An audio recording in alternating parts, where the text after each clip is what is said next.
لبيك اللهم لبيك لبيك لا شريك لك لبيك إن الحمد والنعمة لك والملك لا شريك لك. By Allah, whose house the devoted pilgrims visit, responding to Abraham's call at the chosen time limit. Assalamu alaikum wa rahmatullahi wa barakatuh. Welcome, dear viewers, to our brand new series, The Call of Abraham. And I'm your host today, and my name is Junaid Dar. Dear viewers, I'd like to give you a warm welcome to this fantastic series where we are looking at a reality show, looking at a selection of 20 young first-timers doing the Hajj, and we're reviewing their activities on a daily basis, getting clips, getting reports from their lives, and seeing how they are interacting in this blessed holy time and blessed holy land as well. I'd like to begin by praising Allah subhanahu wa ta'ala for giving us this blessed opportunity to come together and to work for His deen. Not just come together, but also to be together, to be united in these blessed days. These 10 days, as has been mentioned in the prophetic narrations, are the most virtuous, the most holiest days of the whole year. These days, when you do a good deed, it is multiplied number of times. Not just that, but there's something unique, something even more special, something even more powerful about these 10 days. Do you know what that is? Is that the 9th day is the day of Arafah. And just like the Prophet ﷺ, he said, Al-Hajju Arafah, that the most important part of your Hajj is Arafah. When you stand there and you're making dua to Allah, this is when you'll be the closest to Allah subhanahu wa ta'ala, and this day is the most beloved day to Allah subhanahu wa ta'ala. And inshallah ta'ala, we are working our way to this day.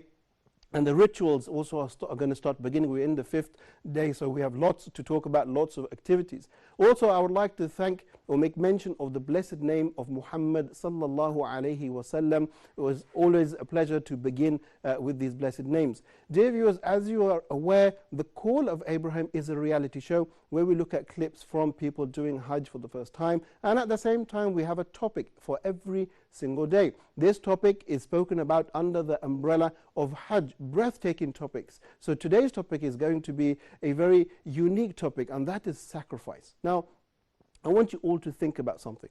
When we make a sacrifice, why do we do that? We as Muslims, we have a goal. We want to attain high things. We want to attain the best of the best. And what is the best for us? It's Al-Jannah, it's Al-Firdaus, that's the highest thing.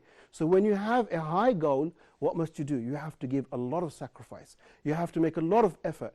And in these days, what is the best effort that you can do? What is it? Of course, it's the Hajj itself. People are sacrificing their time, sacrificing their money, sacrificing their wealth, even sacrificing their lives. Do you remember the incident that took place a year or two ago where people became shaheed because of the crane incidences? People do put their lives on the line, all for the sake of Allah subhanahu wa ta'ala, all for the sake of insha'Allah Yawm al-Arafah, where Allah will forgive us of our sins and we will enter into paradise. Not just that, but there's another unique feature, and this is something you want to listen to. This program is so unique that we are giving away 1,000 Saudi riyals every single day. Can you believe that? Every single day, that's 1,000 Saudi riyals. I want to know how many dollars that is, if somebody can tell me as well. But that's 1,000 Saudi riyals. We have the answers from yesterday's question where we said, what are the 3 types of Hajj? We have the people who called us. We have their names in little eggs. So when we come back from our report, I'm going to put my hand into the bucket and I'm going to read out the name of the person who has just won 1,000 Saudi riyals. But the competition is still open. I will give you a new question when we come back, and inshallah ta'ala, I want you all to get onto your phones and call me so we can have an interactive program and we can see who wins the prize for today's program as well. Let's move over and watch our very first report, and then when we come back, we'll give the names of the winners and we'll give you the question for the day as well. So I'll see you in just a few moments. Okay, let me tell you this. Going to Mina on the 8th day is Sunnah. It does not affect the validity of Hajj whatsoever. Oh, thank God, then I don't have to go. It doesn't mean that. The companions of the Prophet ﷺ used to inquire about the act, whether it's a Sunnah or Fard, or whether it's Sunnah or not, in order to do it. Because they love to copy and imitate the Prophet ﷺ. The greatest man ever walked the earth went to Mina on the 8th. What about us? So we should go. We are the followers. Some travel agencies, they take a shortcut because it will cost them buses and transportations and a lot of hassle, perhaps meals. So they say, you know what, we're giving you a good deal. We're going to Arafah directly. Before coming for Hajj, you should actually study what you need to do. Know your rights and obligations in order to fulfill them and get your rights fully. This is a lifetime journey. Now, we would like to elaborate on the other issue, which is what happens whenever you're located. The government have appointed a place for you, which is literally outside the sanctuary of Mina. It's a little further towards Muzdalifah or towards Mecca, because the, mashallah, the Hujjaj are outnumbering the place. Is it permissible? If the place is fully occupied and full and there is no room, but Wa'alaikum assalam wa rahmatullah wa barakatuh. Welcome, brother. How are you? Alhamdulillah. Very good to see you. MashaAllah. A lot of nur. MashaAllah. Allahu Akbar. MashaAllah. So we have a rainbow color here, MashaAllah. Very beautiful. Rainbow color, but everybody have nur though. So if you're making an effort and you end up, there is no room in Mina, so you stay the closest you can to Mina. Is that valid? 100% valid. What is the proof from the Quran? Whenever anyone gives you any opinion, ask for a reference or a proof.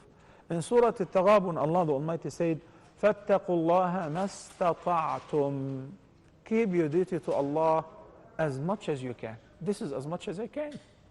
I can't find a room. When you come to the masjid, you've made certain to come early, but the masjid is full. You go to Al-Haram and subhanallah, a couple hours before the prayer, it is all the doors are locked. You ended up praying outside. You get the same reward as praying inside because you made an effort. Okay? Versus a person who is late deliberately for no reason, so he did not find a room inside. His reward is lesser. It is following the jama'ah, but his reward is lesser than the one who attended earlier and inside the masjid. If there is no place in Muzdalifah, because now instead of 4 million, we've got 8 million people. SubhanAllah. Wherever you end up at, spend the night there. You get the same fulfillment of staying in Muzdalifah. That is because this is what you can afford. Okay? لبيك اللهم لبيك لبيك لا شريك لك لبيك إن الحمد والنعمة لك والملك لا شريك.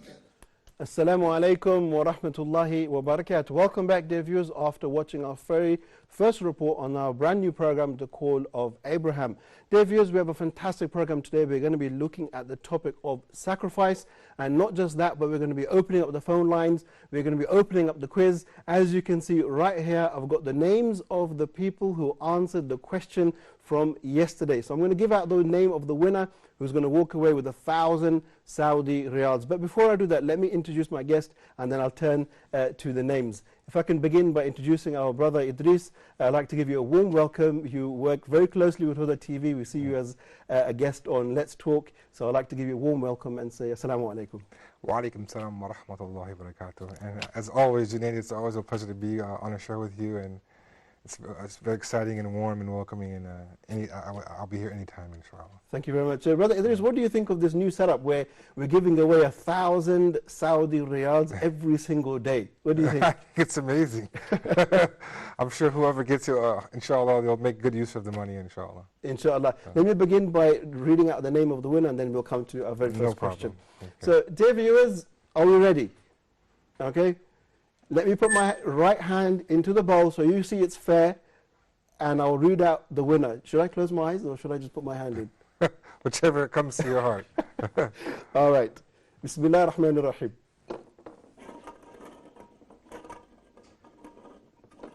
They all feel the same. That's the point. Okay, Bismillah. So, we have chosen, or I have chosen the orange egg. Let's read the name.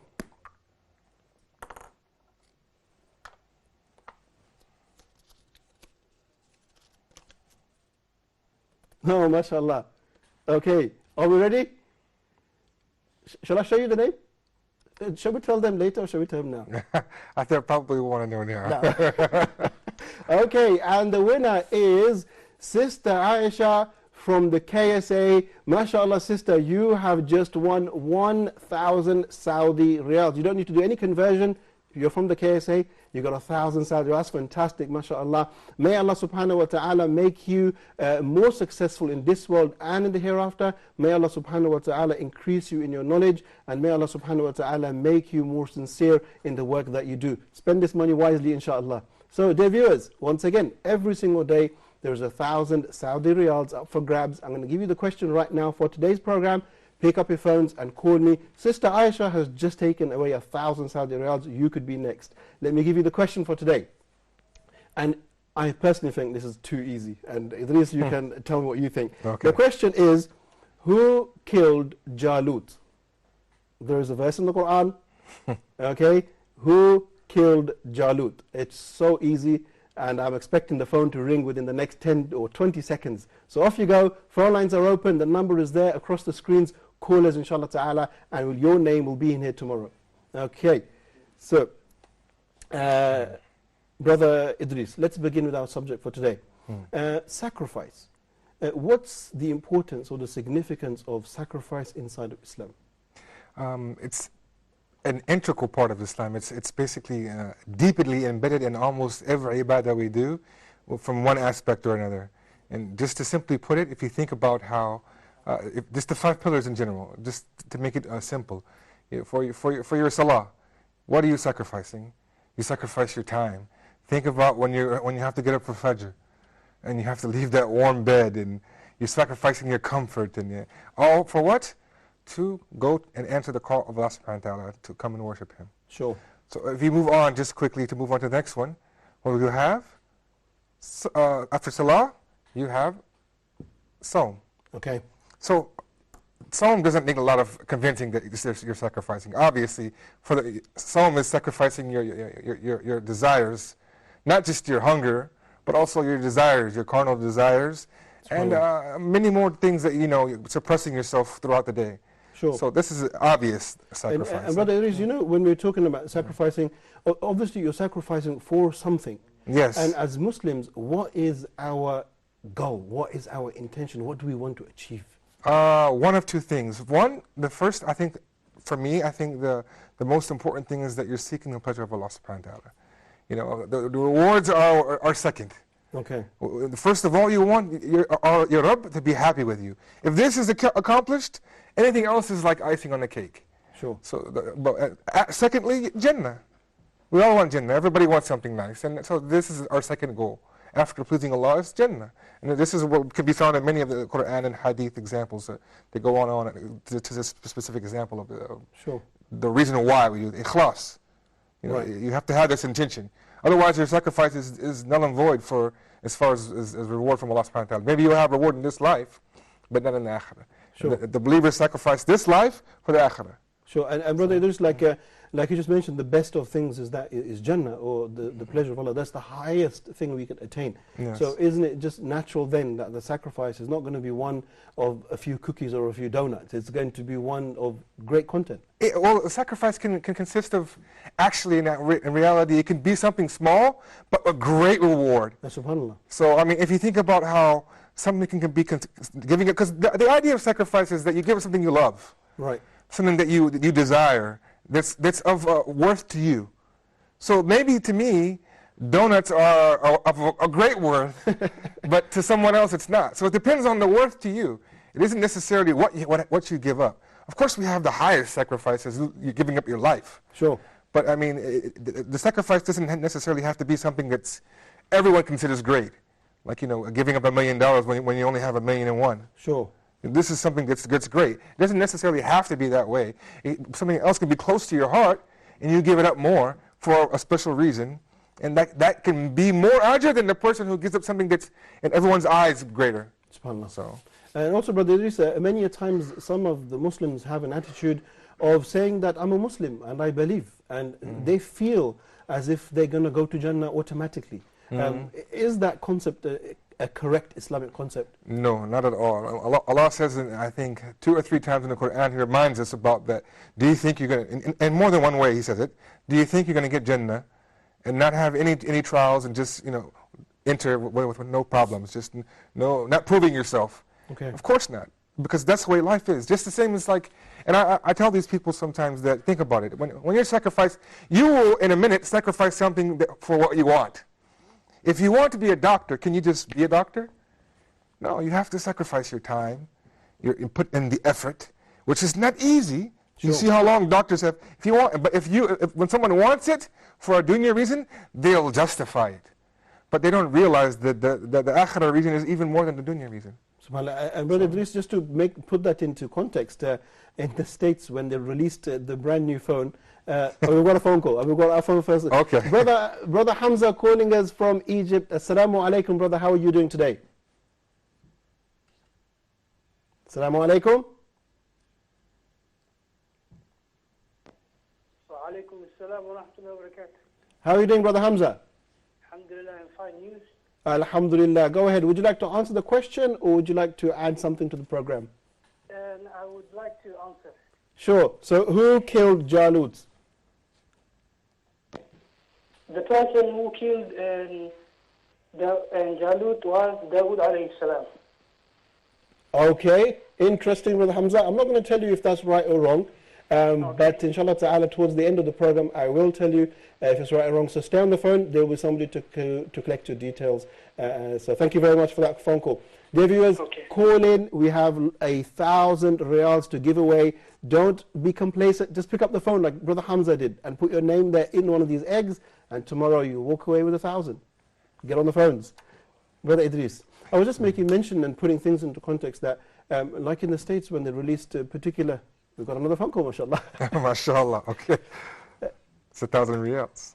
Sister Arib calling us from the KSA. Assalamu alaikum.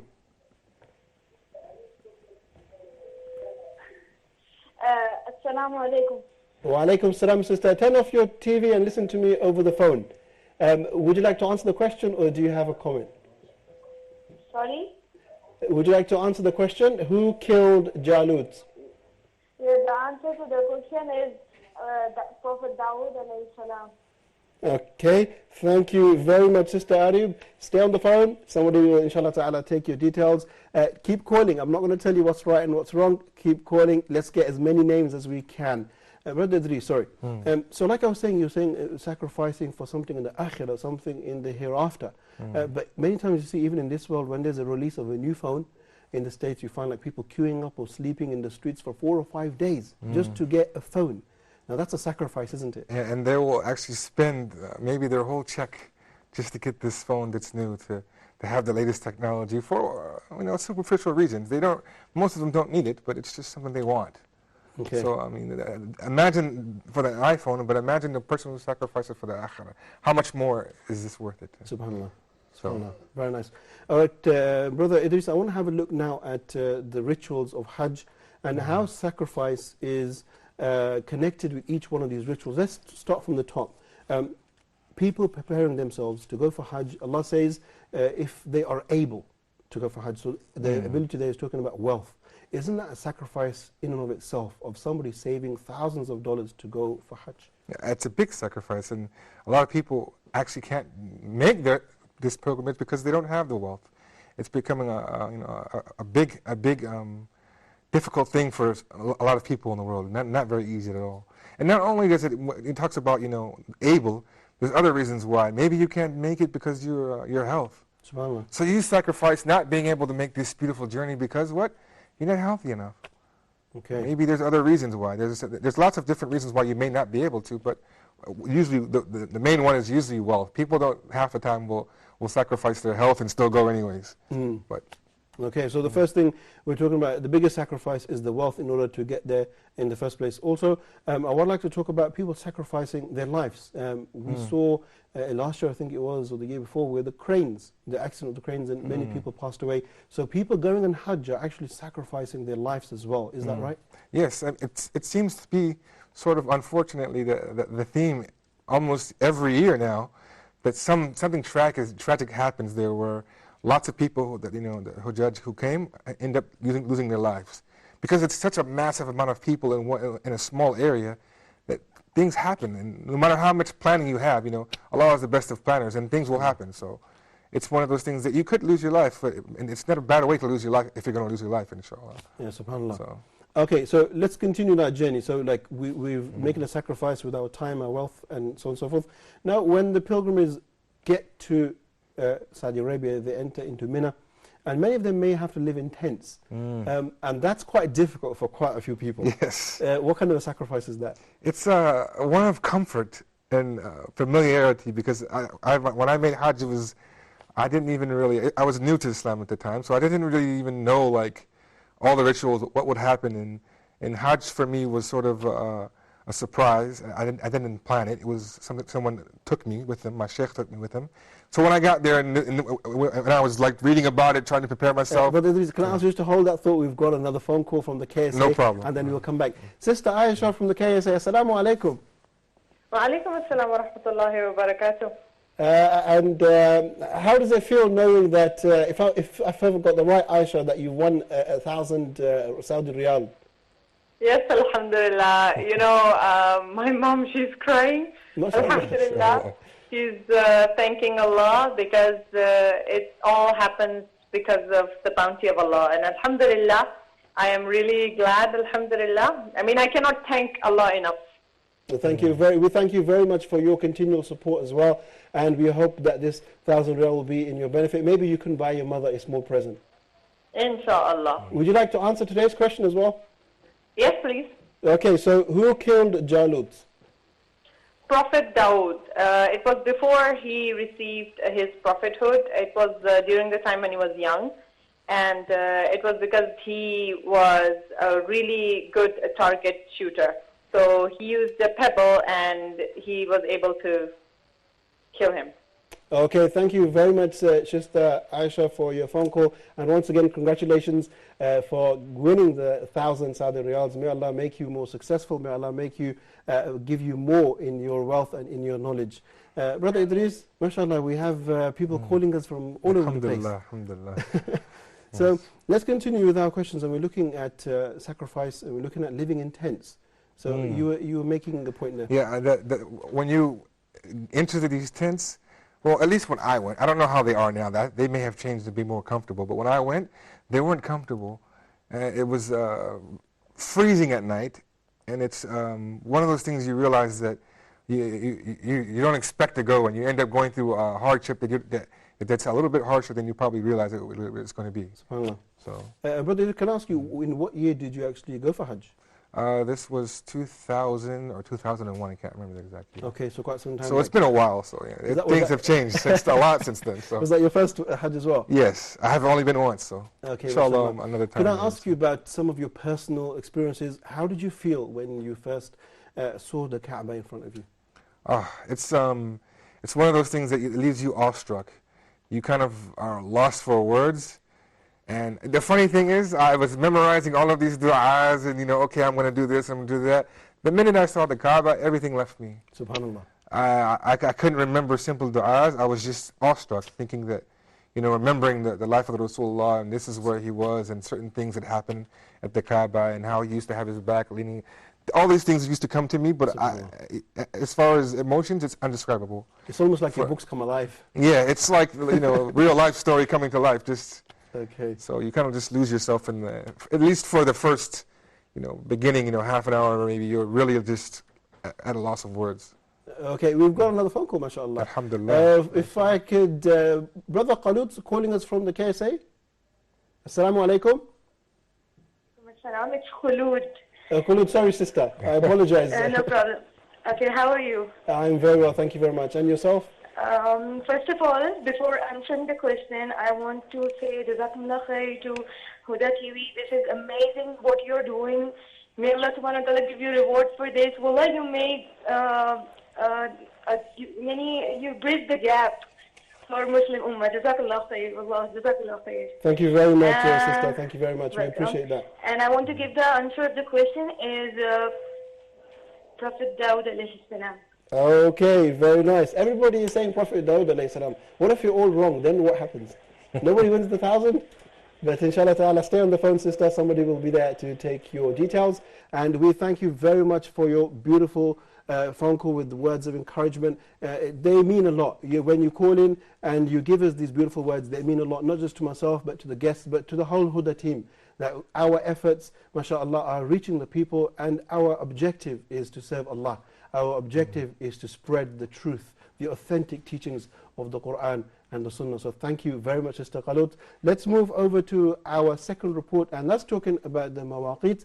And then when we get back, we'll get a bit more personal with Brother Idris and get to know about his journey when he made Hajj. So we'll see you in just a few moments. لبيك اللهم لبيك لبيك لا شريك لك لبيك إن الحمد والنعمة لك والملك لا شريك لك لبيك اللهم لبيك لبيك لا شريك لك لبيك إن الحمد والنعمة لك والملك لا شريك لك.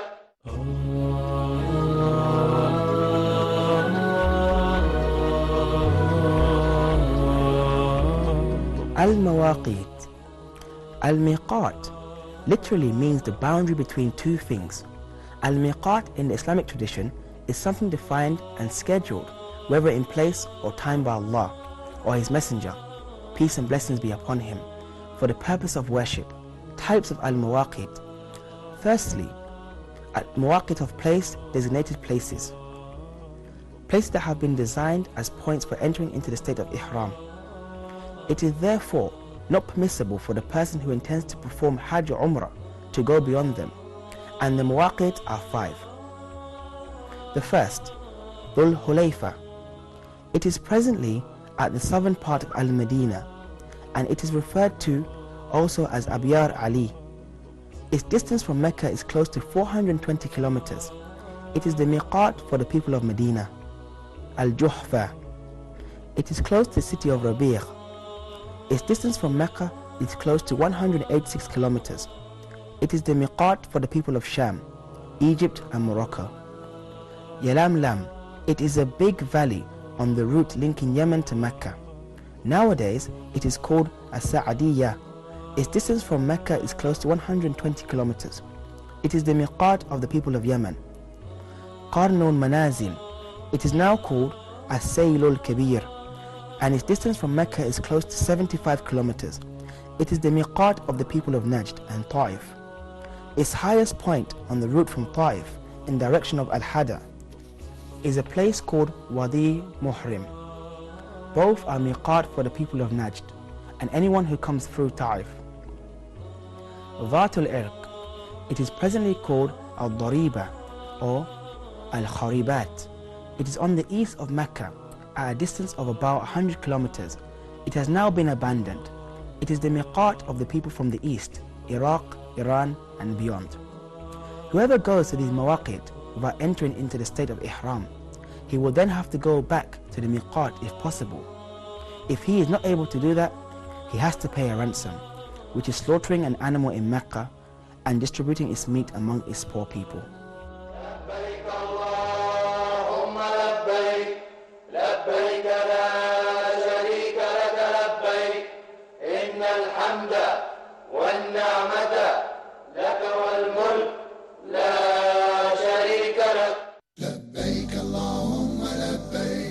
لبيك لا شريك لك لبيك إن الحمد والنعمة لك والملك لا شريك لك.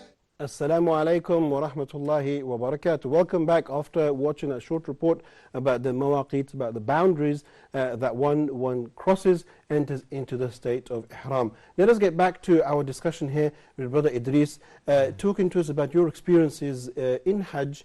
Can I ask you again to tell us, you mentioned your experience when you saw the Kaaba for the first time. How did you feel also when you were moving between Safa and Marwa? It was an emotional remembrance of why you're doing it, and thinking about how she must have felt in this small running and desperation and feeling of, Ya Allah, I'm in need of your help if any time I need it now.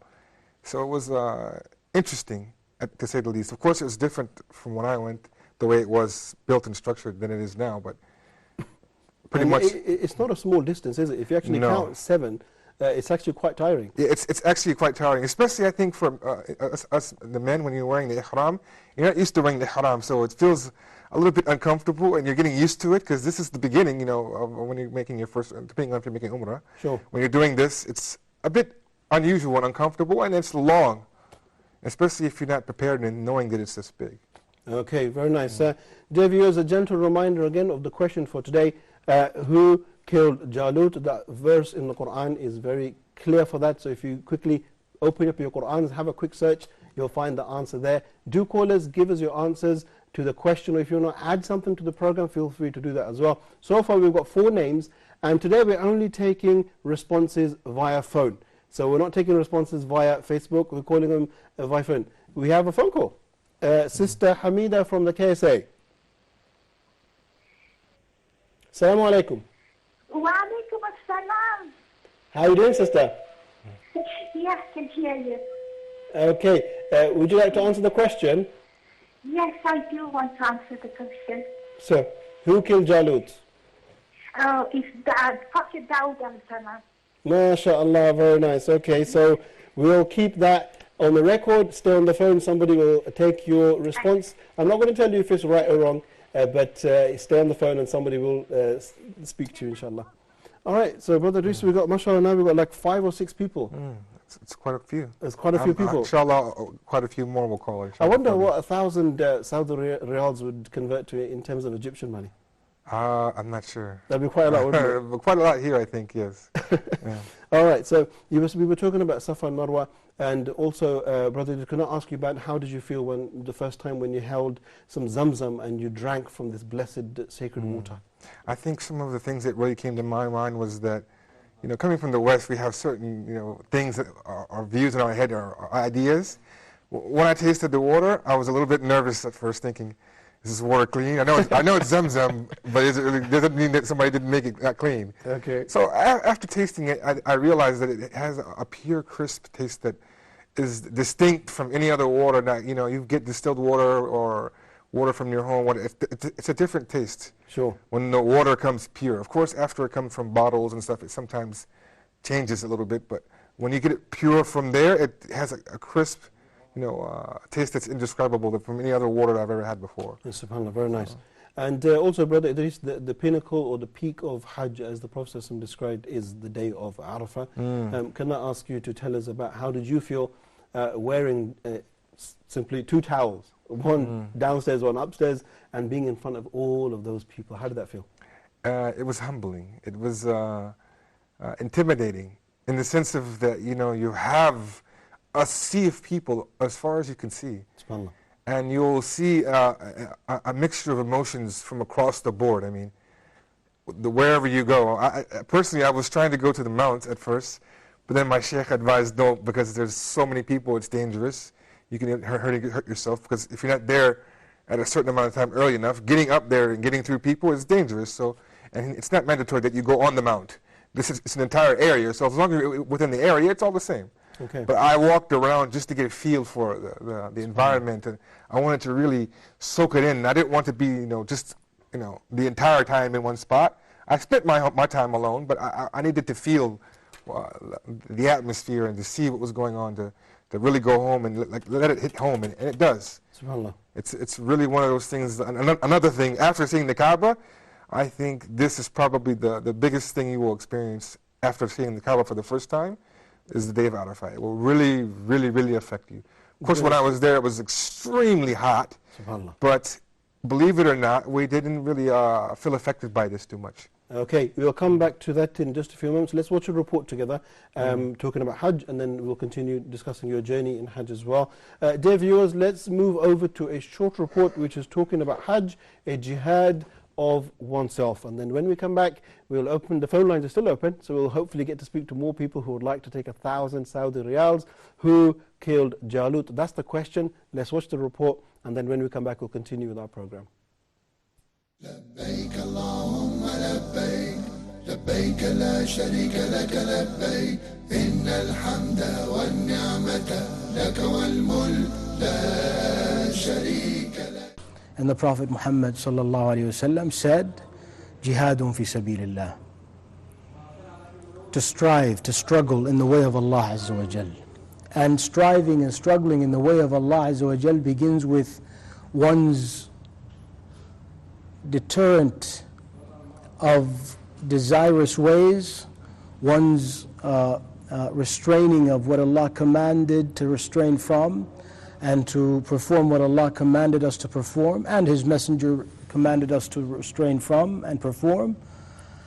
And it continues all the way to the when the command is proper, when Allah Azza wa Jal and His Messenger, as prescribed for us, through a leader that is the leader of this ummah, meaning Wali al-Amr, in this case, in this land, the battlefield is the highest form of jihad.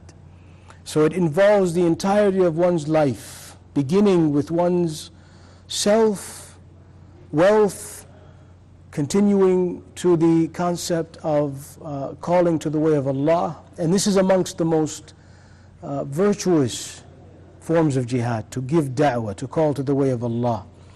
And to even perform Hajj is considered to be a form of jihad fi sabilillah. Especially for our women. Men, women, and there was a hadith where the Prophet Muhammad was asked, women have to perform jihad.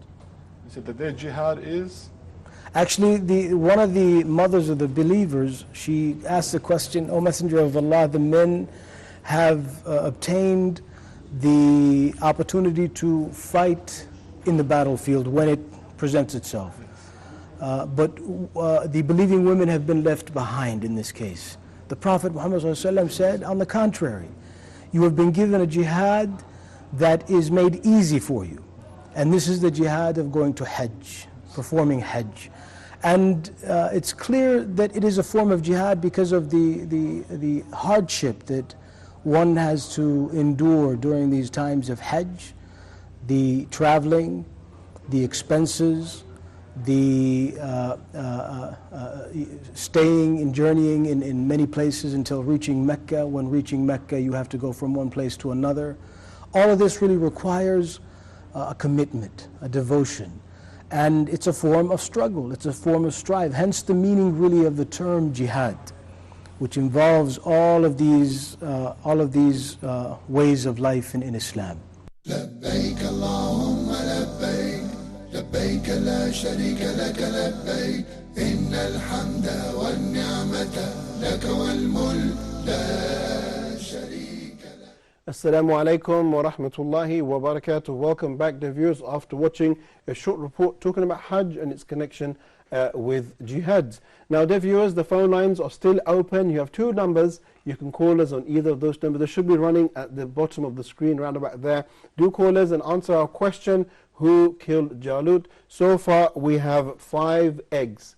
And we want to get, inshallah ta'ala, more phone calls so we can add to these numbers. If you want to win 1,000 Saudi riyals, pick up your phone, answer the easiest question I think we've had so far, who killed Jalut? Phones are open, join me in the studio. Brother Idris, we had a beautiful report there, talking about Hajj and talking about jihad. And the Sheikh made a beautiful point about the woman's jihad being the Hajj. Can I ask you to explain that in a little bit more detail, please? Yeah, because anyone who's been to Hajj understands the hadith 100%. Perhaps people who think that this modern day and age, how can this be so? But anyone who's even been now know that it's insanely difficult, especially on women who have to deal with the crowds, the pushing, just to give you an example of how bad the crowds can be. When I was making tawaf around the Kaaba, there was... sorry, you have a call? Another phone call. Okay, mashallah. You're starting to get used to it now. Yes, alhamdulillah. Brother Mazin from the KSA, assalamu alaikum.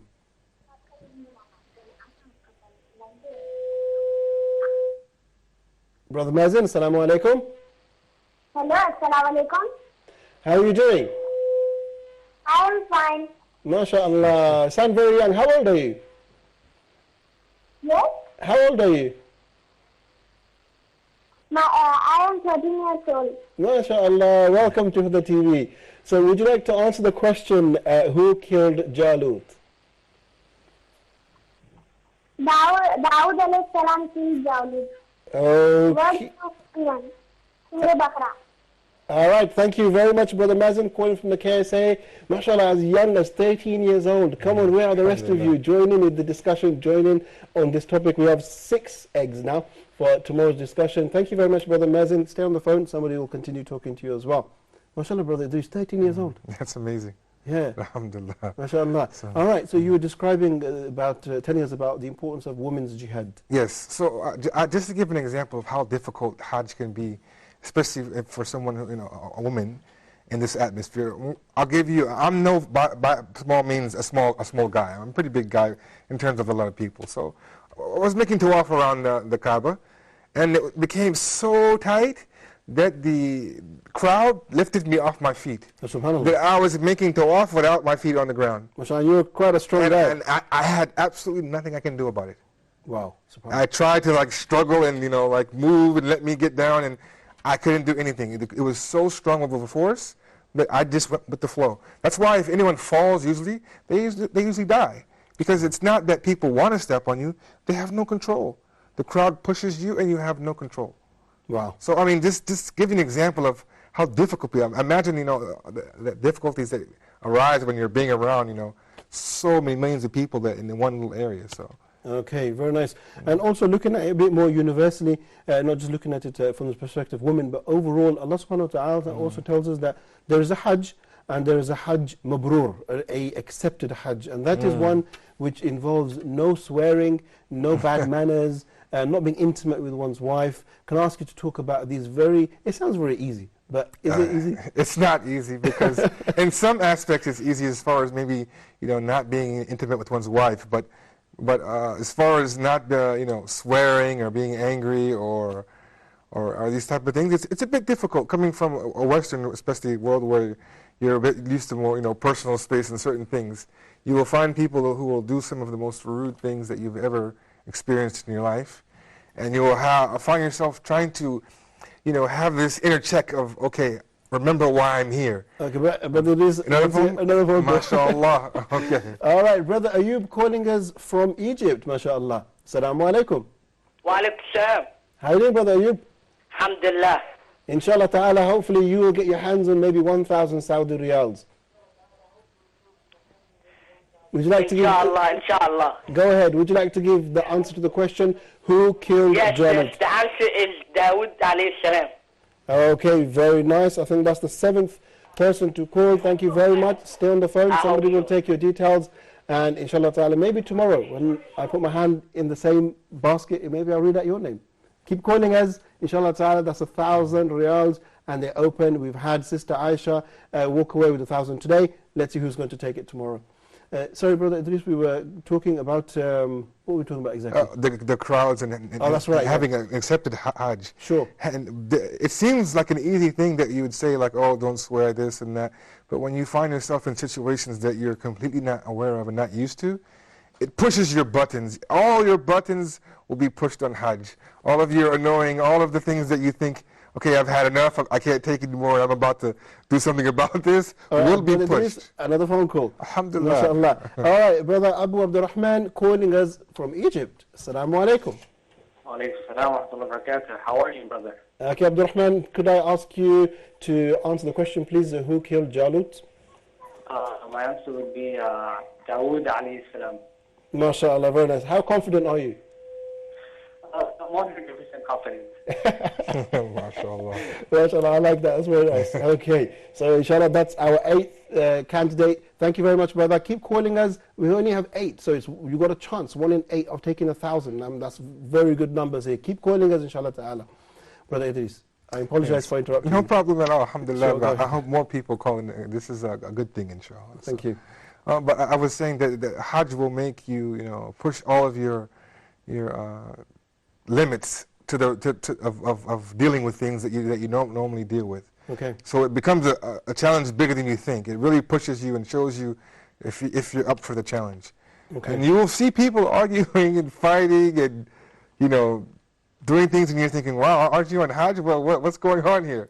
So it's not like something that you won't see. It's not uncommon. It happens to a lot of people. So Allah A'lam, whose Hajj is accepted and whose isn't, but you don't want to find yourself in being one of those people's shoes that, you end up wanting a, shoving match or fighting or screaming at someone because of whatever that happened between you and whatever the situation, inshallah. Okay, excellent. Brother Idris, now I'd like for you to join me and let's watch a report talking about the love of Allah. And then we come back, we'll continue with our discussion. Dear viewers, let's move over to a report titled The Love of Allah. And don't forget, the question still stands. Who killed Jalut? Phone numbers are there across the screens. Call me after the report. Inshallah ta'ala, you've got a strong chance of taking away 1,000 Saudi riyals. Join us. Let's watch this report and I'll see you in a few moments. لبيك اللهم لبيك لبيك لا شريك لك لبيك إن الحمد والنعمة لك والملك لا شريك لك. I went up to a Sudani brother. Well, I just saw him from a distance and immediately I felt connected to him. I was in Medina and I walked up to him and I said to him in Arabic, I said, يا أخي لقد جئت إليك, I have come to you, my brother. لأسلم عليك, just to greet you and to say to you وأقول لك إني أحبك في الله, that I love you for the sake of Allah.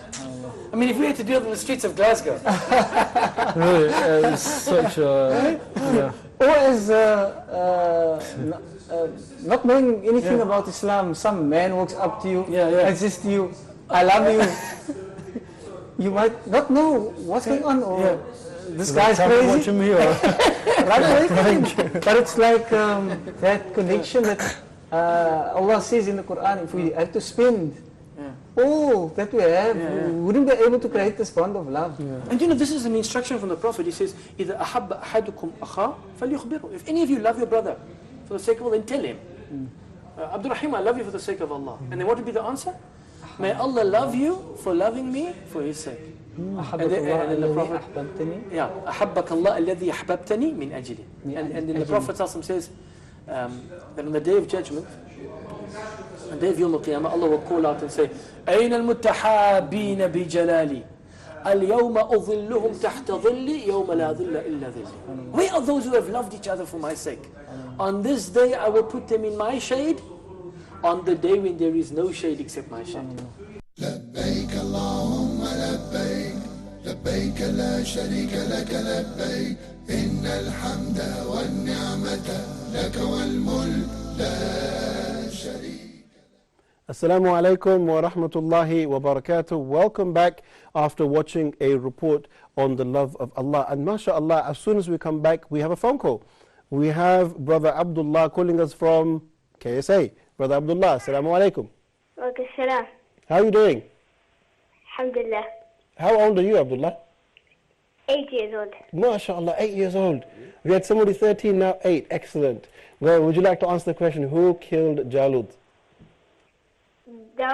Prophet Dawood killed Jalut. MashaAllah, okay. I'm not going to tell you if it's right or wrong, but Brother Abdullah, I have a question for you. If you take 1,000 Saudi riyals, what are you going to spend it on? What will you buy? I don't know. I will give for everyone 100 riyals. Okay. You don't have to tell us on air. You can tell us later, inshallah. Thank you very much. And brothers and sisters, dear viewers, the phone lines are open. People as young as 8 years old are calling in, subhanallah. Call us, give us your answers to the question, who killed Jalut? An 8-year-old with 1,000 Saudi riyals. Oh, that would be fantastic. How would you feel if you were 8 and had 1,000 Saudi riyals? I don't think I'd know what to do with it. All right, excellent. So, Brother Idris, could I ask you to now tell us, give us some examples of stories of our pious predecessors, the companions, the Sahaba. How were they when it came to sacrificing? They were the foremost and the ones who gave us the example and the way and how to do it. And just a quick reminder, I was just talking about this the other day with a friend of mine. Before you go into the story, another call? Alhamdulillah. Okay, Sister Sophia calling us from Egypt. Assalamu alaikum, Sister. Wa alaikum salam wa rahmatullahi wa barakatuh. And how are you, Sophia? Alhamdulillah. Okay, do you have... Oh dear. Have we lost the call? I think we do. Sister Sophia, pick up your phone and call me again, inshallah. I want to hear the answer from you. Call me again and I'm waiting. Go ahead, Brother Idris, you were talking about the companions. Yes, just one of the quick stories that I was just talking about with a friend of mine, a colleague at work the other day, was about the idea of sacrifice, sadaqah. So we all know the story of how Abu Bakr and Umar ibn Khattab radiallahu anhuma, were always compete in good deeds, trying to outdo each other. Abu Bakr always seemed to win, of course, but Umar was never stopped. He kept trying. I'm going to beat him one day. So one day the Rasulullah needed sadaqah and called for it to come. So Umar thought, okay, this is the day. This is the day I'm going to beat Abu Bakr finally. So he gathered half of his wealth and decided, okay, I'm going to go give this fi sabilillah. So he went, gave it to the Prophet ﷺ, and then Prophet ﷺ accepted it. And alhamdulillah, along comes Abu Bakr. Abu Bakr comes and he gives it to him. And before this, he asked him, how much do you leave for your family? He asked Umar ibn Khattab. He told him, I left half. Okay, we will continue the story in just a moment. We've got another phone call from Abdul Nasser, calling us from Egypt. Assalamu alaikum, brother. Alaikum salam wa rahmatullah wa barakatuh. How are you guys, brother? I'm really enjoying the show you guys are doing. Keep up the good work. And we are motivated by every time you guys are doing the coverage on Hajj. Say hi to Sheikh Muhammad Salah. Will do. Concerning your question, I think I do have the answer to a question. Okay, you say think, which implies doubt, but go ahead. Okay, there's no problem. I think it's going to be Dawood alayhi salam. Okay, very nice. How sure are you of that? I'm exactly 150% sure if it's possible. 150, very nice. Okay, thank you very much. Inshallah, thank you very much and have a nice night. And your beautiful words. Thank you very much for your beautiful words, encouraging us. The work that our guests and our team does is appreciated. Thank you very much. Dear viewers, I would like to give out a message that many people are calling us, but the calls are being dropped. Please call us, continue calling us. There's some connection problem. Call us and we will take them and get your names as well. And you can be registered for the 1,000 riyal. So keep calling us. We've got another phone call, Brother Ahmed from Egypt. Brother Ahmed, assalamu alaikum. From the KSA. Assalamu alaikum, brother. Wa alaikum salam. How are you doing? From KSA, Jamil Ahmed from KSA. Okay, Jamil Ahmed, how are you doing? Fine, alhamdulillah. How are you? I'm very well. Brother Jamil, if you win 1,000 Saudi riyals, what are you going to do with that money? I will give it to charity, inshallah. MashaAllah, tabarakallah. That's very nice. Okay. So tell us, what's the answer to the question, who killed Jalut? Prophet Dawood alayhi salam. Very nice. Thank you very much for your answer. Everybody is saying Prophet Dawood alayhi salam. I hope everybody is correct. Thank you very much, Brother Ahmed. And the phone lines are still open. Do call us. Do give us your questions. Sister Aisha walked away with 1,000 Saudi riyals. Wow. Okay. Keep calling us. Brother Idris, you were talking about the beautiful story between Abu Bakr and Umar. If I can ask you to continue. Yes, of course I'm summarizing it because I know we have a lot of callers and things. So sure. But Umar told the Prophet ﷺ that he gave him half of his wealth and left half for his family. So when Abu Bakr came and he gave him his wealth, he asked, okay, well, how much did you leave for your family? He said, he didn't leave them anything. He told them, you didn't leave them anything? I left them Allah and His Messenger. SubhanAllah. So this is the day that Umar said, okay, you know, I'll never beat this guy in good deeds. Abu Bakr is something special. So their sacrifice was that they gave what they loved, what was close to them. They didn't give it to them because they didn't need it. They didn't bother. Okay. It wasn't a problem. Another call? Another call. MashaAllah, alhamdulillah. Today, mashallah, there's a lot of phone calls. So we have Sister Asma calling us from Egypt. Assalamu alaikum, sister. Assalamu alaikum. Alaikum salam wa rahmatullah. Sister, how are you doing today? I'm fine, alhamdulillah. Great. Would you like to answer the question, who killed Jalut? Yes, please. It's Prophet Dawood alayhi salam. Okay, very nice, sister. Inshallah ta'ala, stay on the phone. Somebody will take your details and you can qualify now for 1,000 Saudi riyals. Very nice. Keep calling us, dear viewers. We have another, I would say, about 5 to 10 minutes. Get in those phone calls, you get your chance for 1,000 Saudi riyals. That's like a month's wage, I think. That's like my wage. So you keep going. Go ahead, Brother Idris. So this is the day that Umar ibn Khattab decided, I'll never be able to beat him in racing towards the good deeds. And there are many more examples of how Abu Bakr was the forefront of, you know, sacrificing and giving deeds and doing things for Allah subhanahu wa ta'ala's sake. Okay, and from that story, Brother Idris, I would like you to talk about as well, how important is it that we as Muslims, we compete with one another to sacrifice? Like many a time you find if there is some good, some khair that needs to be done, that people are just very lazy. Yeah. But before you answer that, there is a phone call. MashaAllah. It's a good night. Okay, Brother Abik from the KSA. Assalamu alaikum. Brother Abik, assalamu alaikum. Walaikum salam. How are you doing? Fine, alhamdulillah. All right, so are you ready to answer the question? Yes. Okay, so who killed Jalut? Dawood alayhi salam. Dawood alayhi salam. Same answer, mashallah. Okay, fantastic. All right, so thank you. Stay on the phone. Somebody will take your details, and inshallah ta'ala, dear viewers, the phone lines are still open. Another 5 or 6 minutes. Get in those phone calls. Don't be hesitant. Don't sit back. Don't be lazy.